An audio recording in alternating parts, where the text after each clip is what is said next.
একে একটু জানাও যে কি জানাবে ভাইয়া, বলো দেখি, বলো দেখি। পানিতে পানিতে মোট ইলেকট্রন কতটি? মোট ইলেকট্রন কতটি?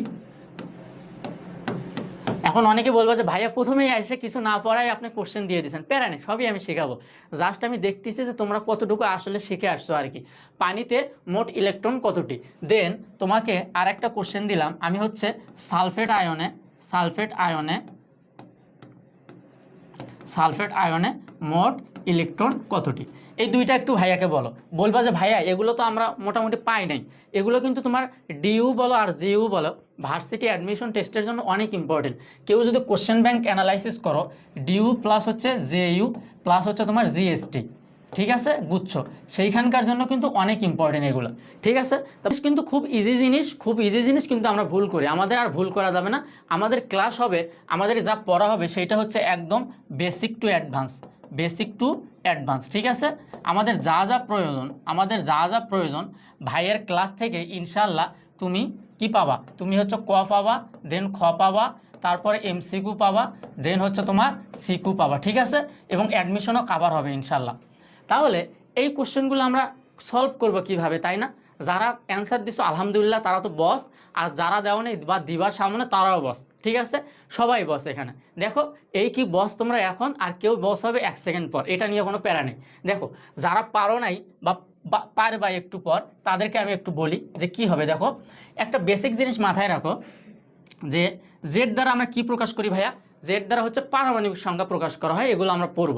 তাহলে একটা পরমাণুর পারমাণবিক সংখ্যা যা, প্রোটন সংখ্যা তা, এবং ইলেকট্রন সংখ্যাও কি ভাইয়া সেম, এইটুকু তো আমরা জানি আশা করি, এইটুকু আমরা জানি আশা করি। পারমাণবিক সংখ্যা যত, প্রোটন সংখ্যা তত, ইলেকট্রন সংখ্যা তত, ওকে ফাইন। তাহলে ভাইয়া এটা কেন লিখলেন আমায় একটু বোঝান, এইটা কেন লিখছি দেখো। তাহলে আমি শুরুতে যদি পানির ক্ষেত্রে দেখি, একটু সময় নিয়ে ভাইয়া, তোদের অনেক সময় আছে, ভাইয়ের ক্লাসতে একটু মনোযোগ দিয়ে কর, দেখ যে তুই কত মজা পাস ভাইয়ের ক্লাসে। তাহলে শুরুতে যদি আমি পানির ক্ষেত্রে দেখি, কার ক্ষেত্রে দেখবো ভাইয়া, পানির ক্ষেত্রে। তাহলে ধরো H2O, তাই না, ওকে ফাইন। তাহলে দেখো তো এই হাইড্রোজেনের পারমাণবিক সংখ্যা কত ভাইয়া, হাইড্রোজেনের পারমাণবিক সংখ্যা কত, কিন্তু 1। এবং অক্সিজেনের কত ভাইয়া, অক্সিজেনের হচ্ছে কত ভাইয়া, অক্সিজেনের পারমাণবিক সংখ্যা কত, 8। অবশ্যই কি ভাই, পারমাণবিক সংখ্যা, নট পারমাণবিক ভর কিন্তু না। কারণ হচ্ছে কি দেখো, কারণ হচ্ছে কি ভাইয়া, কারণ হচ্ছে এই যে আমি একটু আগে বললাম যে পারমাণবিক সংখ্যা যা, প্রোটন সংখ্যা তাই, ইলেকট্রন সংখ্যাও তাই, তাই না? তাহলে এইখান থেকে আমি যেটা বলতে চাচ্ছি, তাহলে দেখো তো এর পারমাণবিক সংখ্যা কত, 1 না, সো ইলেকট্রন সংখ্যাও 1, এটা পারমাণবিক সংখ্যা কত, 8, সো ইলেকট্রন সংখ্যাও কত, 8, ওকে ফাইন। তাহলে এখান থেকে কি আমি লিখতে পারি না এমনি, দেখো তো হাইড্রোজেনের পারমাণবিক সংখ্যা কত, 1, কিন্তু আছে কয়টা আমার, 2টা না, ইন্টু কত 2 প্লাস অক্সিজেন কত ভাইয়া 8, আছে কত, একটা। তাহলে আলটিমেটলি আমার কত হবে ভাইয়া, 10টা। যারা 10টা বলছো তারা তো একদম সেরা বস, তারা একদম সেরা বস। তাহলে এতটুকু তো আমি পাইলাম, তাই না ভাইয়া, এতটুকু কিন্তু আমি পাইছি, তাই না? তারপরে আমরা কি দেখবো বলো তো, সালফেট 2- আয়নে ইলেকট্রন সংখ্যা আমাকে বের করতে বলছে, তাই না?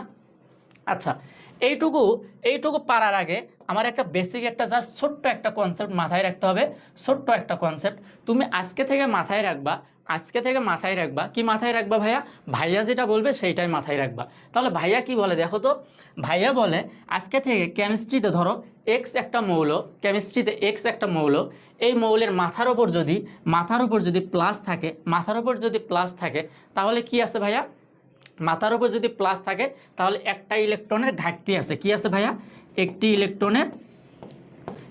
ইলেকট্রনের ঘাটতি আছে, কি আছে ভাইয়া, ঘাটতি আছে। তোমরা অনেকে বলবা যে ভাইয়া প্লাস থাকলে তো আধিক্য থাকার কথা না, তুমি একটু খেয়াল করো সোডিয়াম কি করে ভাইয়া, ধরো সোডিয়ামের ক্ষেত্রে আমি তোমাকে বোঝাই, সোডিয়াম কি করে ভাইয়া, একটা ইলেকট্রন ত্যাগ করে দিয়ে কি করে ভাইয়া, সোডিয়াম প্লাস হয় না?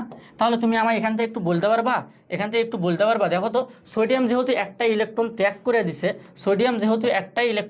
করে দিছে, তার মানে কি হবে ভাইয়া, এর ঘাটতি হবে না? তার মানে মাথায় রাখবা, কেমিস্ট্রিতে কোনো মৌলের মাথার উপর যদি প্লাস থাকে, একটা প্লাস থাকা মানে একটা ইলেকট্রনের ঘাটতি আছে, 2টা প্লাস থাকা মানে 2টা ইলেকট্রনের ঘাটতি আছে, ওকে ফাইন। কিন্তু তাহলে যদি আমার কি থাকে ভাইয়া, যদি এটা ঠিকভাবে উল্টা থাকে মাইনাস, তাহলে কি হবে ভাইয়া বলো দেখি, তাহলে আমার কি হবে, ধরো এমনে যদি থাকে মাইনাস, তাহলে একটা ইলেকট্রনের কি আছে ভাইয়া, একটি ইলেকট্রনের কি আছে, আধিক্য আছে। একটি ইলেকট্রনের কি আছে ভাইয়া, আধিক্য আছে।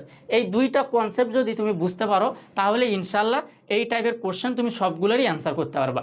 তাহলে এখন দেখো আমরা এই কনসেপ্টটা মাথায় রেখে আমরা এই কোশ্চেনগুলো অ্যান্সার করব। দেখো তাহলে আমরা দ্বিতীয়টা আমি কি বলছিলাম ভাইয়া, দ্বিতীয়টা আমার ছিল হচ্ছে সালফেট 2 মাইনাস আয়নে, সালফেট 2 মাইনাস আয়নে।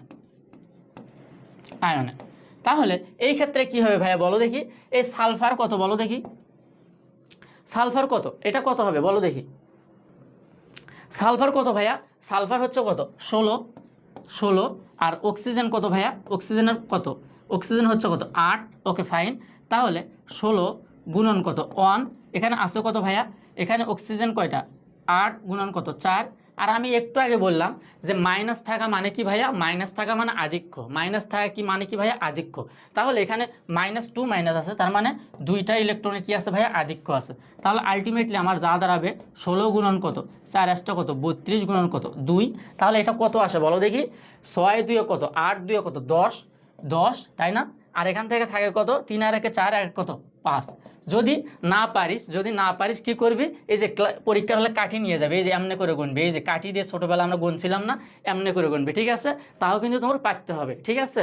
তাহলে ইনশাল্লাহ আমরা কিন্তু পারবো আশা করি। আচ্ছা এইটা যদি আমরা পারি, তা ভাইয়াকে এবার একটু বল দেখি, এইটা তো আমরা পারছি তাই না, এইটা তো আমরা পারছি। তাহলে ভাইয়াকে এবার একটু বল এইটা কি হবে, সালফেট 2 মাইনাস আয়নে যোজ্যতা ইলেকট্রন কতটি, বা যোজনী ইলেকট্রন কতটি, যোজ্যতা ইলেকট্রন কতটি,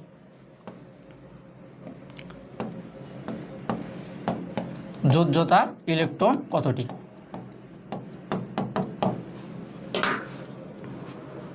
বলতেছ 32টা, অনেকে বলতেছ 2টা। আচ্ছা দেখো দেখি কত হয়, আমরা সেটা আগে দেখব।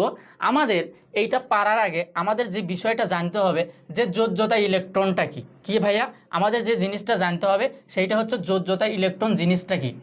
মনে রাখবা কোনো পরমাণুর সর্বশেষ স্তরের ইলেকট্রনকেই বলা হচ্ছে যোজনী ইলেকট্রন অথবা কি ভাইয়া, যোজ্যতা ইলেকট্রন। আচ্ছা ফাইন, মানে যোজ্যতা ইলেকট্রন, তাহলে আমি কি বললাম, কোনো পরমাণুর সর্বশেষ স্তরের ইলেকট্রন সংখ্যা, কোনো পরমাণুর সর্বশেষ স্তরের ইলেকট্রন সংখ্যা, সর্বশেষ স্তরের ইলেকট্রন সংখ্যা, সর্বশেষ শক্তি স্তরের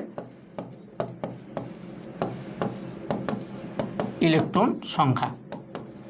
ওকে ফাইন, তাহলে এখানে খেয়াল করো তো, প্রথমে আমার কত আছে ভাইয়া, সালফারের যদি আমি ইলেকট্রন বিন্যাস করি তাহলে আমার কত হবে ভাইয়া 2 8, তারপরে কত 6 না। তাহলে সর্বশেষ স্তরে ইলেকট্রন কয়টা ভাইয়া, 6টা। ওকে ফাইন, তাহলে আলটিমেটলি অক্সিজেনের যদি আমি করি, তুমি এমনেও করতে পারো বা তুমি যে 1s2s দিয়েও করতে পারো, সেইটা প্যারা নাই, তুমি যেমনে পাবা অমনে করবা। তাহলে এটাও কত হবে ভাইয়া, অক্সিজেন কত 8 না, তাহলে এখানে ইলেকট্রন বের করতে বলছে। তাহলে আমার এখানে কি দাঁড়াবে বলো দেখি, SO4 2 মাইনাস, তাহলে এখানে যোজ্যতা ইলেকট্রন কত 6, এখানে কত না 100 বার রিপিট করব, কতবার ভাইয়া 100 বার, প্যারা নেই, কোনো প্যারা নেই। আমি বললাম দেখো, আমি কি বললাম ভাইয়া, আমি বললাম যে এই যে সালফেট 2 মাইনাস আয়নে যোজ্যতা ইলেকট্রন কত। এর আগে আমরা যেটা শিখে আসছি সালফেট 2 মাইনাস আয়নে মোট ইলেকট্রন কত, মোট ইলেকট্রনটা আমরা কিন্তু শিখছি, এটা নিয়ে কিন্তু আমার কোনো প্যারা নাই বা কোনো অসুবিধাও নেই, এটা আমরা বুঝতে পারছি, এটা নিয়ে আমাদের কোনো সমস্যা নেই। কিন্তু যোজ্যতা ইলেকট্রন যখন বলবে তাহলে আমাকে আগে জানতে হবে যে যোজ্যতা ইলেকট্রনটা কি। তুমি মাথায় রাখবা কোনো পরমাণুর সর্বশেষ শক্তি স্তরে যে ইলেকট্রন থাকে তাকেই বলা হচ্ছে কি ভাইয়া, যোজ্যতা ইলেকট্রন। তাহলে যেহেতু যোজ্যতা ইলেকট্রন বলছে, তাহলে কোনো পরমাণুর সর্বশেষ শক্তি স্তরে যে কয়টা ইলেকট্রন থাকবে তাকে আমার বলা হচ্ছে যোজ্যতা ইলেকট্রন। এখানে কত আসছে ভাইয়া, সালফার না, তাহলে আমি এখানে দেখাইলাম এই যে সালফারে যদি ইলেকট্রন বিন্যাস করো তাহলে কত পাবো ভাইয়া, 2 8 কত 6। তুমি যদি এইটা না বোঝো, দেখো এইটা দেখো, খেয়াল করো যে বলছিলা, তাহলে এইভাবে করো 1s 2s, তারপরে কত 2p, তারপরে 3s, তারপরে কত ভাইয়া 3p। তাহলে দেখো 2 2 কত 4, 6 10, 2 কত 12, 12 আর 4 কত ভাইয়া 16। আলটিমেটলি সর্বশেষ শক্তি স্তর এখানে কত ভাইয়া, সর্বশেষ শক্তি স্তর কিন্তু আমার হচ্ছে এই যে 3। তাহলে দেখো এখানে থ্রিতে কয়টা আসতে ভাইয়া, 3s আর 3p মিলেই তো আমার সর্বশেষ শক্তি স্তর। তাহলে এখানে আসতে কয়টা ভাইয়া, 6টা না? ওকে ফাইন, এইটাই আমি লিখছি, সালফারের সর্বশেষ শক্তি স্তরে আসতে কয়টা ইলেকট্রন, 6টা। একই রকমভাবে অক্সিজেনের সর্বশেষ শক্তি স্তরে আসতে কয়টা ভাইয়া, এখানে আমি কয়টা পাবো ভাইয়া, 6টা। তাহলে আমি সালফারের সর্বশেষ শক্তি স্তরে পাইলাম 6টা এবং অক্সিজেনের সর্বশেষ শক্তি স্তরে পাইলাম হচ্ছে 6টা। তাহলে দেখো তো আমি লিখতে পারি না, এই যে সালফারের সর্বশেষ শক্তি স্তরে পাইছি 6টা, সালফার আসতে কয়টা, একটা, ওকে ফাইন। তারপর অক্সিজেনের কয়টা পাইছি ভাইয়া, অক্সিজেনের পাইছি আমি হচ্ছে 6টা, এই যে অক্সিজেনের পাইছি আমি কয়টা ভাইয়া, 6টা, এবং অক্সিজেন আসতে কয়টা ভাইয়া, 4টা। আচ্ছা, আর এই -2 মানে আমি বললাম একটু আগে, মাইনাস মানে কি ভাইয়া, ইলেকট্রনের কি আছে ভাইয়া, আধিক্য আছে। ইলেকট্রনের কি আছে, আধিক্য আছে। কয়টা আধিক্য আছে, যেহেতু 2 তার মানে 2টা ইলেকট্রনের আধিক্য আছে। তাহলে আমার এখানে কি হবে ভাইয়া, প্লাস কত, 2। তাহলে এখানে যদি তুমি কি করো ভাইয়া, গুণ আর যোগ করো, দেখো এই যে 6, তাহলে 4 6 24, আর এখানে কত, 2। তাহলে আলটিমেটলি কত হয় ভাইয়া, দেখো 24 আর 6 30 আর 2 কত, 32। বুঝতে পারছো কি না?